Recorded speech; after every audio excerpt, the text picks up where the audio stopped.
에드푸 신전 템플 오브 에드푸. 내가 이거로 쓰기는 아깝다. 이렇게.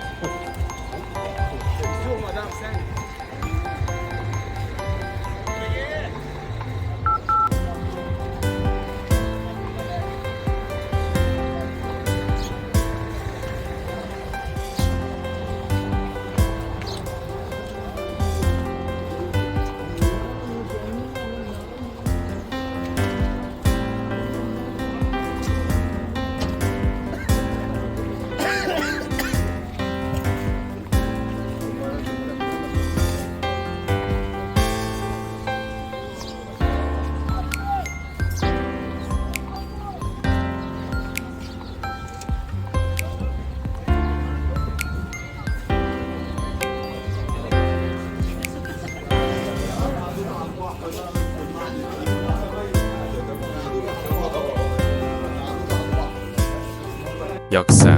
에드푸에 소재한 고대 이집트의 신전. 카르나크 신전이나 룩소르 신전에 비하면 유명도는 덜하지만 압도적으로 뛰어난 보존 상태 덕분에 나름 인지도가 있는 사원이다. 카르나크 신전에 이어 고대 이집트에서 두 번째로 거대한 신전이기도 하다. 모시는 신은 왕권의 신 호루스다. 인근의 덴데라 신전, 에스나 신전, 콩무 신전처럼 프톨레마이오스 왕조 시대에 지어졌다. 원래 에드푸 신전이 있던 자리에는 이집트 신왕국 시절에 큼직한 사원이 있었는데 프톨레마이오스 3세 시절인 기원전 237년 8월에 이를 개축하고 확장하기 시작해 지금의 모습을 갖췄다고 한다.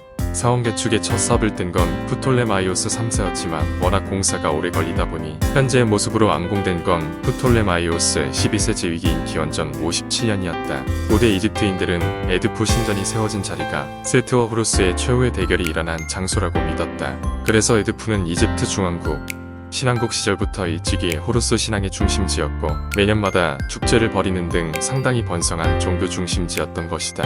이 같은 전통은 신왕국을 거쳐 프톨레마이오스 왕조 시대에도 쭉 이어져 내려갔다. 신관들은 매년마다 인근 덴데라 신전과 함께 장대한 의식을 치렀다. 이집트 신화에서 호루스와 하토르는 서로 부부 사이인데 이를 기념하기 위해서 날을 잡아 덴데라에 하토르 신전에 안치되어 있던 하토르의 여신상을 꺼내와 에드푸의 호루스 신전으로 옮겨와 밤을 보내게 했다. 이 행사는 고대 이집트에서도 손꼽힐 만큼 거대한 의식들 중 하나였다고 한다. 하지만 이렇게 번성하던 에드푸 신전도 테오도시우스 1세 이교도 박해와 기독교 유입으로 인해 몰락했다. 기독교도들은 고대 이집트 신앙을 우상숭배로 여겼고 기독교를 국교로 삼은 로마 제국 차원에서 이집트 신전들의 엄청난 타락이 이루어졌기 때문이다. 결국 시간이 흐르며 에드푸 신전은 사람들 기억 속에서 잊혀졌고 신전은 거대한 모래, 증덕 속에 묻히고야 만다. 수천 년의 세월이 흐르며 12m에 달하는 모래가 신전 위에 층층이 쌓였고 사람들은 그 위에 가옥을 짓고 살기까지 했다. 이후 1000년 넘게 에드푸 신전은 모래 속에 묻혀 있었다. 1798년 나폴레옹의 원정대가 이집트를 침공했을 때도 에드푸 신전은 모래 속에 묻힌 상태여서 주탑 맨 위쪽 끄트머리만 간신히 보일 정도였다는 말이 있다. 그러다가 1860년 프랑스 출신 이집트 학자 오기스트 마리에트가 처음으로 에드푸 신전을 발굴해내기 시작했고 이후 얼마 지나지 않아 에드푸 신전을 덮던 모래를 모조리 제거해내는데 성공했다. 에드푸 신전은 그 이래로 현재까지 에드푸와 상이집트 지방의 가장 중요한 고고학 유적지이자 관광 명소로 자리 잡고 있는 중이다. 워낙에 보존이 깔끔하게 잘 되어 있어 신전에 관심이 많은 관광객들이 많이 찾기 때문이다. 인기가 매우 좋아서 나일강 유람선들이 이곳에 자주 들르기도 한다. 이 신전은 매우 복잡한 유적이고 유적의 형태가 텔 형태로 되어 있다. 텔 형태라는 것은 주로 중동 지방에서 자주 나타나는 유적 형태인데 이 지역에서는 건물을 지를 벽돌로 자주 짓다 보니까 어떤 추락이나 도시가 마을에 형성되어 있다가 마을 폐기되면 건물들이 무너지고 세월이 지난 다음에 그 유적들이 흙에 쌓여서 언덕을 이루게 된다. 그리고 그 이후에 사람들이 다시 집을 짓고 그 집들이 또 무너지고 그 집들의 잔해로 언덕이 더 높아지고 이런 식으로 높은 언덕 형태의 유적들이 굉장히 많이 나타나는데 그것이 태 형태이다. 에드푸에서도 그런 태 형태의 유적을 볼 수가 있다. 주로 메소포타미아 지역에서 많이 나타나는 유적 형태이다. 에드푸에서는 굉장히 이른 시기부터 선왕조 시대부터 포톨레마이오스, 로마 시대까지 계속해서 중층의 형태로 겹쳐져서 나타난다. 엄청나게 많은 주거 추락, 행정관청 등이 유적화되어 굉장히 복합적으로 나타나는 지역이다. 이 지역의 특성 속에서 에디푸 신전이 이 지역에서 가장 유명하고 가장 직관적으로 눈에 들어오는 그런 유적이다. 이 에디푸 신전도 필라의 신전과 비슷한 시기에 건축되었다. 프톨레마이오스 시대가 되면 문화정책의 일환으로 국가 차원에서 많은 신전들이 지어진다. 그러한 정치적인 과정에서 지어진 신전이다 보니 이집트의 역사 속에서는 비교적 최근에 지어진 신전이다. 구체적으로는 기원전 237년부터 57년까지 180년 동안 지어진 신전이다. 이집트의 신전들은 거의 대부분 신전의 안쪽부터 지어진다. 사실 우리나라도 그렇다. 서원의 경우 사당이 먼저 지어지고 그 다음 강당, 그 외의 시설들은 예산이 확보되는 대로 지어지기 때문에 그 다음 순서를 기다린다. 사실 생각해보면 당연한 상황이기는 하다. 절을 짓는데 해우소부터 짓는다면 이상하지 않은가? 다시 이집트로 돌아가면 그러니까 가장 안쪽이 가장 오래된 구역이다. 파일론, 탐문, 에드푸 신전의 파일론은 높이가 118피트로 파라오가 적과 싸우는 전형적인 장면이 새겨졌다. 그래서 가장 바깥쪽에 있는 이 탐문이 가장 후대에 건축되었다. 이 탐문은 클레오파트라의 아버지인 프톨레마이오스 12세가 건축했다. 탐문에 그려진 내용은 필라의 이시스 신전과 비슷한 방식인데 이시스 신전에는 이시스가 그려져 있듯이 이 신전은 호루스에서 받쳐진 신전이라서 호루스가 그려졌다. 호루스는 머리가 매의 형태이다. 호루스는 파라오의 왕권과 직결된 의미의 신인 만큼 이집트의 파라오가 쓰는 이중 왕관을 쓰고 있다. 상 이집트의 백관과 이집트의 적관을 합쳐놓은 왕관을 쓰고 있다. 이 신전을 꾸미고 있는 중요한 주제는 세트에 대한 호루스의 승리이다. 무슨 소린지 잘 모르시는 분은 필라의 사원단지 일부를 다시 보시면 내용이 나옵니다. 즉, 이 신전은 호루스가 이집트의 파라오가 되었음을 기념하는 신전이다. 세트 신의 경우는 신화를 염두에 둔다면 악신인 것처럼 보이지만 사실 신화에서는 선신과 악신의 구분이 없다. 세트도 지속적으로 숭배의 대상이 되었고 왕권과 관련해서도 정당성을 보여주는 중요한 신이다. 그렇기 때문에 세트에 대한 묘사가 부정적인 경우는 별로 없고 오히려 세트는 전투력이 강한 신이기 때문에 신앙의 대상이다. 이집트 신화를 보면 태양신이 밤에 지하세계로 여행을 한다.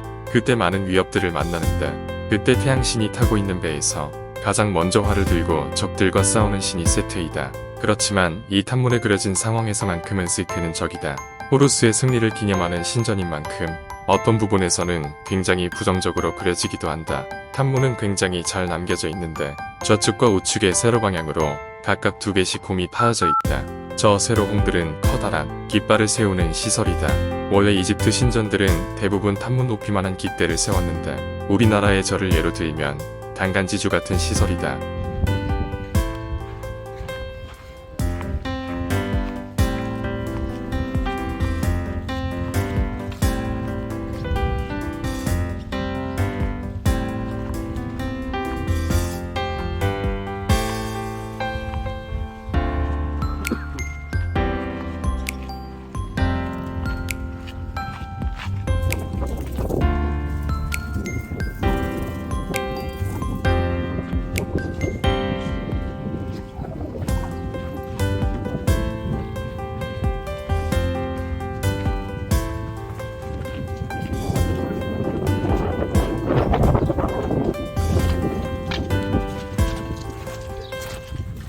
신왕국 시대의 유적.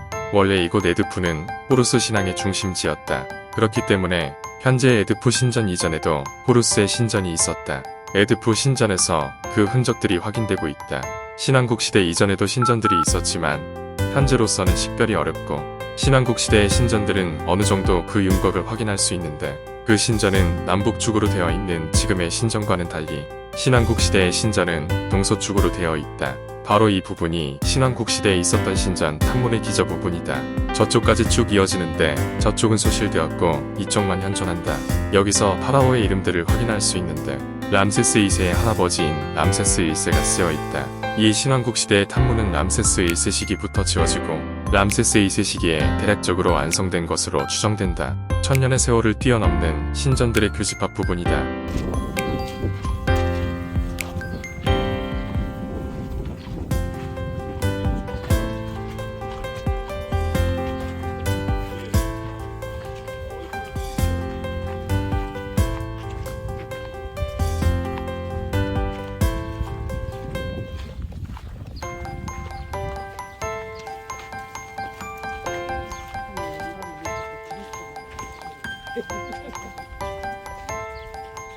12식 안뜰의 벽이자 12실의 외벽인 파일론에는 호루스와 하토르를 기리는 이미지가 있으며 신전의 문 양 옆에는 호루스를 매로 묘사한 10피트 높이의 신상이 있다.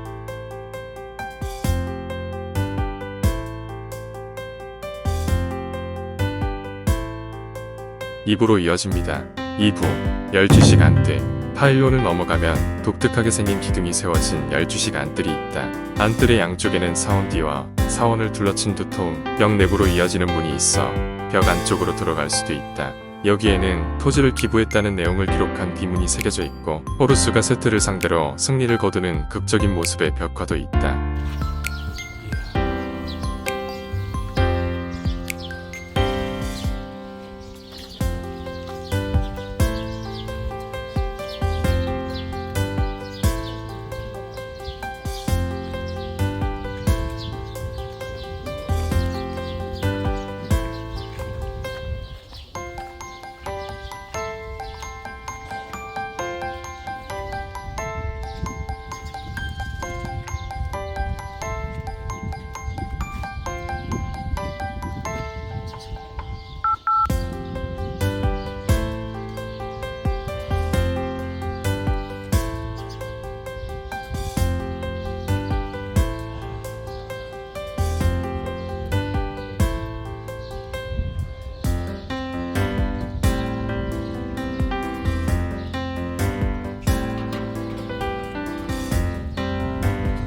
해당 옆벽의 부조 호루스 씨는 부인이 있다. 바로 하토르 여신인데 에드푸 신전에서 200km 정도 북쪽으로 가면 덴데라 신전이 있는데 그 신전이 하토르를 위한 신전이다. 덴데라 신전에 하토르 여신이 있는데 그곳에서 1년에 한 번씩 중요한 종교일회가 열린다. 신성한 결혼축제라고 하는 종교일회인데 그때가 되면 덴데라 신전의 하토르 여신의 신상이 이곳을 방문을 한다. 그래서 호루스와 합방을 하는 것이다. 그래서 일정 기간 같이 머물다가 돌아가는 형태의 종교일회가 벌어지는데 지금 보고 있는 탐문 뒷면 아래 부분의 부조는 신성한 결혼 축제의 장면들을 표현한다. 배를 타고 이동해오는 모습을 그림을 통해서 확인할 수 있다. 여기 나일강에 띄우는 배가 그려져 있는데 그 위에 작은 배가 또 있다. 이 배가 신상이 외출할 때 사용하는 일종의 가마이다. 신선한 제가마라고 불리는 이 가마를 배에 실어서 운반해온 거고 이쪽 부분에서는 머리카락이 없는 분들이 이렇게 무언가를 이고 움직이고 있는데 이 분들이 신전의 신관들이고 그리고 이 사람들이 이고 있는 것이 바로 신성한 배가마이다. 여기 가마가 2개가 그려져 있다. 호루스와 하토스의 가마인데 가만히 주인을 확인할 수 있는 방법이 있다. 뱃머리와 꼬리에 걸려있는 장식을 보면 알 수 있다. 이건 호루스가 타고 있는 배가마고 이건 하토르의 얼굴이 새겨진 장식이 있어서 배의 주인을 알 수 있다. 이 신전의 지성소에서 배가마의 모형을 볼 수 있다. 실제 유물은 아니고 모형으로 만들어 놓은 것이지만 이해에 도움이 된다.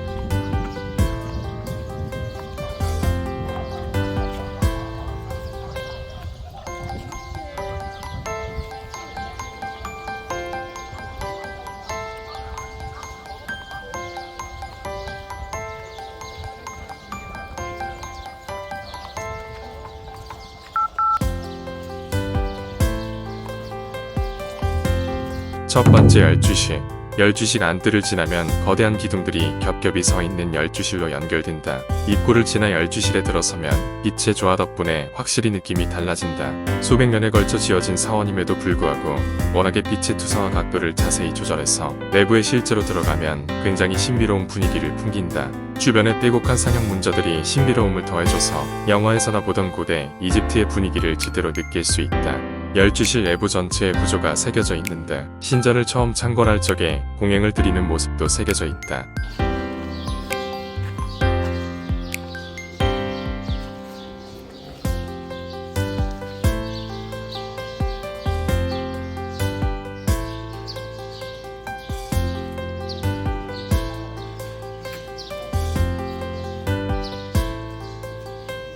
두 번째 12실 첫 번째 12실을 지나면 상대적으로 작은 12실이 하나 더 있다. 이 12실 너머에는 제물을 바치던 방이 있다. 12실은 천장 부분도 거의 완전하게 남겨져 있다. 채색도 어느 정도 확인할 수 있다.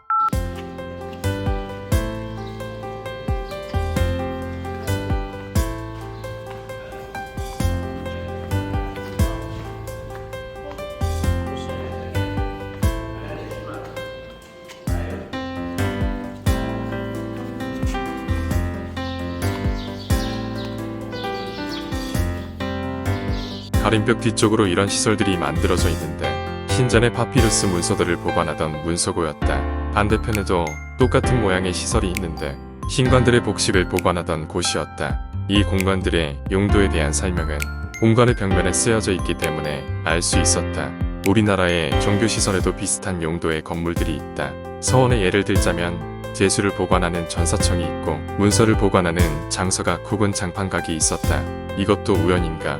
이쪽 벽면에 굉장히 정교한 양각 구조가 있다. 신전을 장식할 때 언제나 적용되는 규칙은 아니지만 대체로 광량이 풍부한 곳은 음각을 사용해서 장식을 하는 경우가 많고 광량이 부족한 경우엔 양각을 사용하는 경우가 많다. 이것은 가시성과 관련되는데 빛이 많을 때는 음각이 잘 보이고 빛이 없을 때는 양각이 잘 보이기 때문에 그런 형태를 했던 것으로 보인다. 물론 양각 구조를 만드는 게 훨씬 더 많은 공이 필요하다. 그래서 이 열주실만 하더라도 바깥쪽보다는 광량이 부족하기 때문에 내부는 양각 구조로 꾸몄다. 이 부분은 신전이 지어지는 방식에 대한 내용이 주제로 사용되고 있다. 건축의 방법은 아니고 신전이 어떤 의례를 거쳐가면서 지었는지를 보여주는 내용들인데 예를 들어 여길 보면 두 명의 사람이 작대기를 들고 서 있는데 거리를 측량하는 모습이다. 여기는 좌측에 있는 인물은 파라오다. 우측에 있는 인물은 사테트라고 하는 여신인데 사테트의 특징은 7개의 꽃잎이 있는 머리 장식을 하고 있다. 사테트는 토트의 여성형 버전인데 토트는 수학, 문자, 지식 등을 관장하는 신이다. 편본에 따라 달라지긴 하지만 자주 토트의 딸로 그려지는 여신이다. 여기 보시면 그들 뒤에는 항상 호루스가 서 있다. 왜냐하면 이 신전이 호루스에게 바치는 신전이기 때문에 파라오의 관장하에서 건축 작업을 시작한다라는 의미이다. 이 부분은 신전터를 정화시키는 그런 모습을 그린 장면이다. 여기는 신전을 짓는데 사용할 벽돌들을 봉헌하는 그런 장면이다.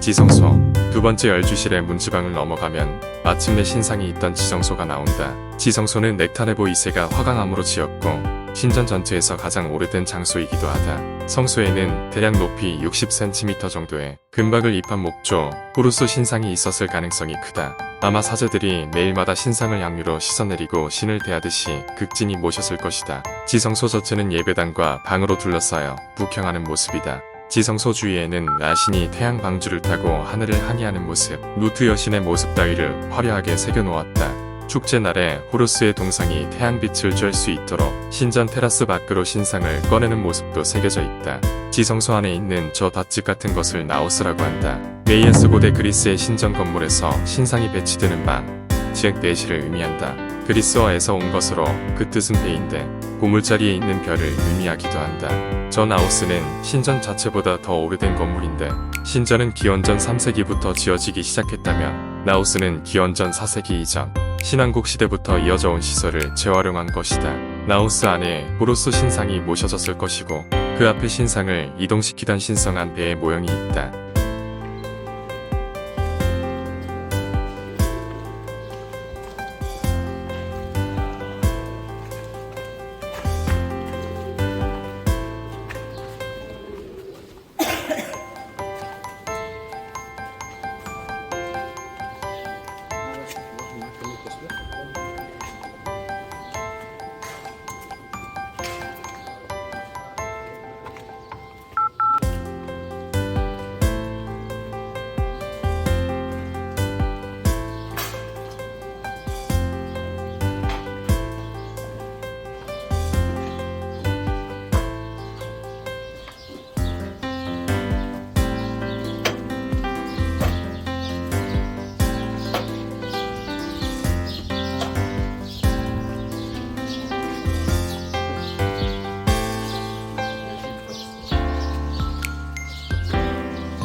3부 나일로미터 에드푸 신전은 정말 잘 남겨져 있다.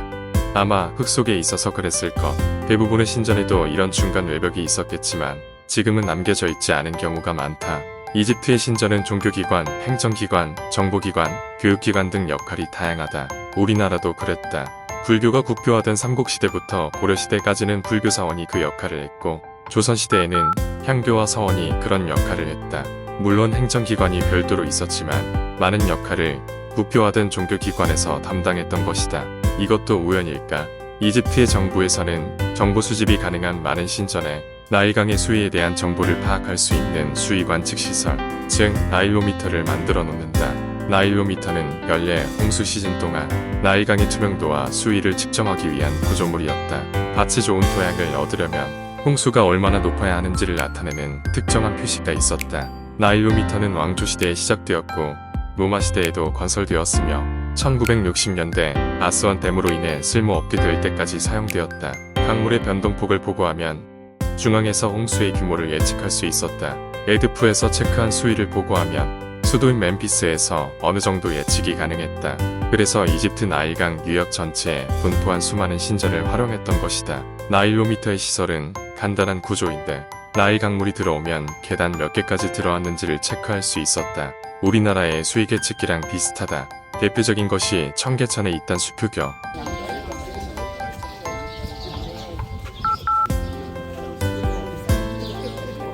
수도가 오기엔 너무 조심 같은데? 아, 통로만 연결되어 있으면 자동으로 수위계니까 딱 올라오겠구나. 지하 구조로만 딱 해서 물만 연결되면 물높이는 같으니까. 그러니까 물높이는 그렇네. 그 수로를 팔 필요는 지하에 뭔가만.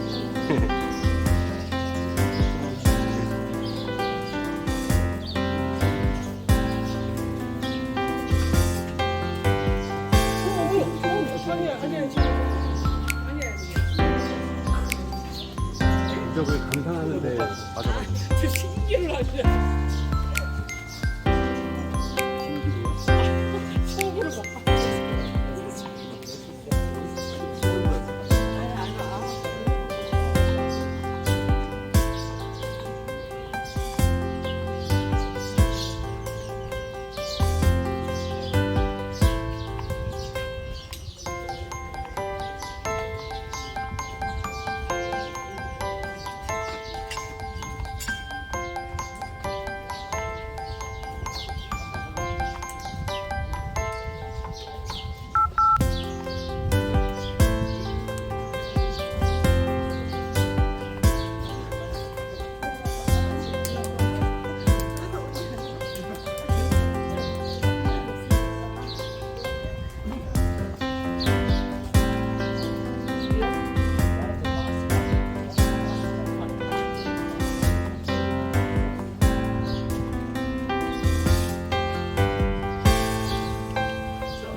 아마 보죠.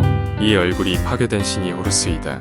호루스 앞에 앉아있는 여인이 이시스 여신이다. 그 앞쪽에 있는 사람은 일반적인 파라오이다. 호루스와 파라오가 작살로 무엇인가를 공격하고 있다. 여기 있는 공격받고 있는 동물들은 하마이다. 이집트에서 하마는 세트신을 상징한다. 지어진 목적에 부합하여 하마를 공격하는 모습이 많이 그려져 있다. 하마를 이렇게 작게 그린 것. 이집트 사람들은 무언가를 이렇게 물리적으로 표현을 하면 그 존재가 특정한 힘을 가지게 된다고 생각했다. 그래서 세트처럼 위험한 존재들은 작게 표현해서 힘을 쓰지 못하게 했다.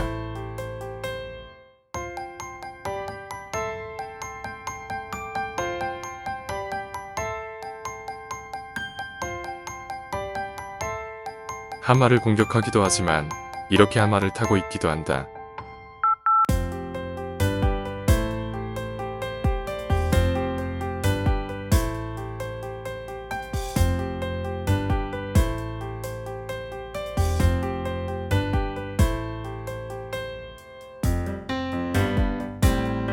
심지어 이 부조는 신관들이 하마를 포를 뜨고 있는 장면도 있다. 실제로 하마를 잡아서 제물로 삼았을 가능성이 있다.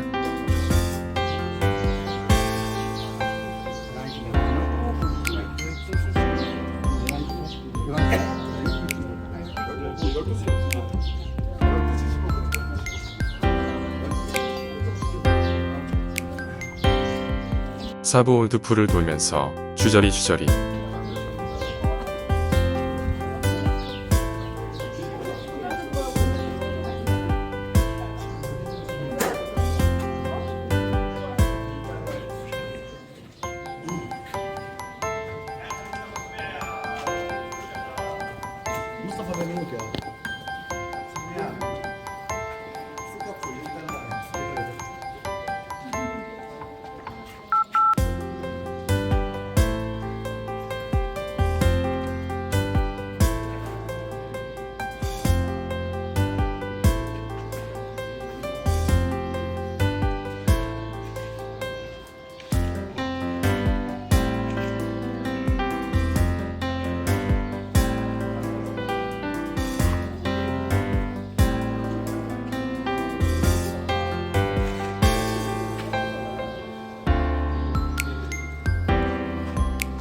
되면은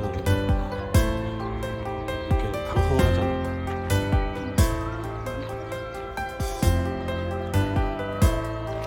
공통점이 많은 건 확실한데 이 공통점이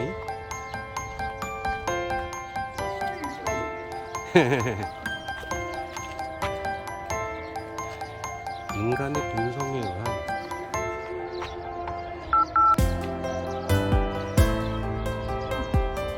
공통된 이유인지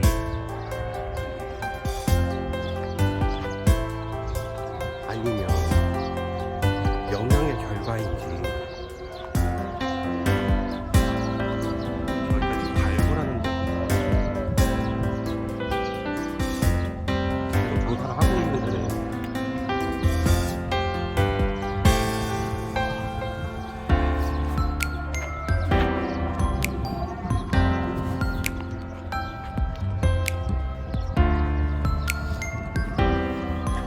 우연이라고 하기엔 너무 많고요.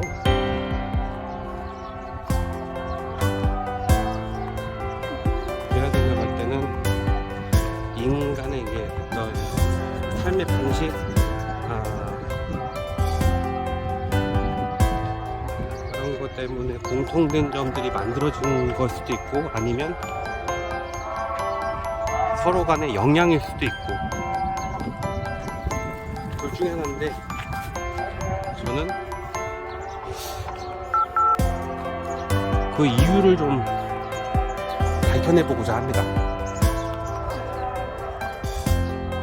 그러기 위해서 이렇게 조사를 다니고 있죠.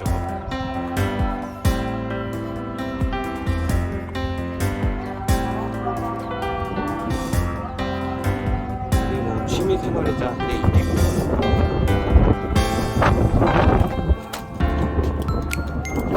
제가 쓸 수가 없네. 날아다녀가지고 바람이 많이 불어서 의자를 쓸 수가 없어요.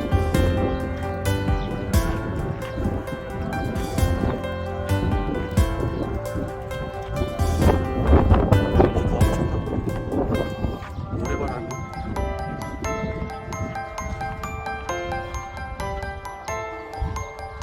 기념사진들 찍느라고 난리 났네.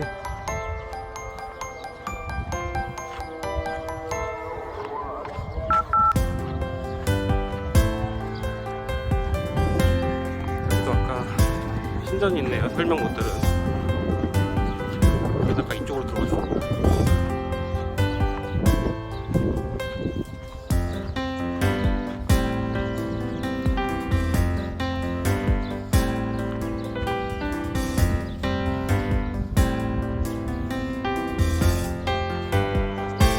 산상의 집이라고. 야, 예, 예, 예. 탄생이지. 요즘 좋아하니. 네, 알겠습니다. 들어가봅니다. 탄생의 집.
안내판이 근데 뒤에 아니 안내판의 역할을 전혀 못하는.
비스트 센터네? 비스트 센터.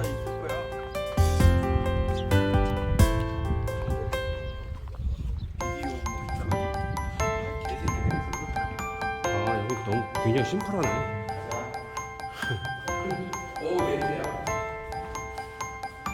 굉장히 심플하네 여기.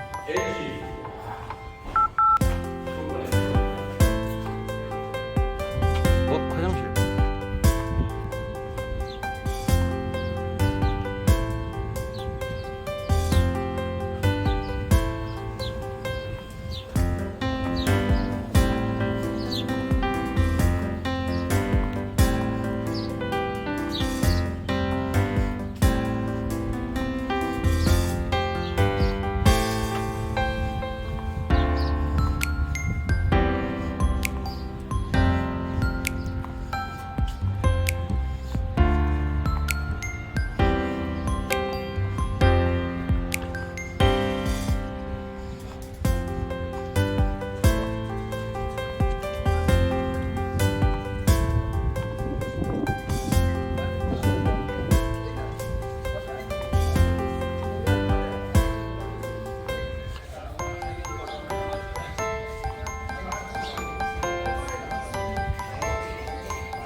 في روان دلل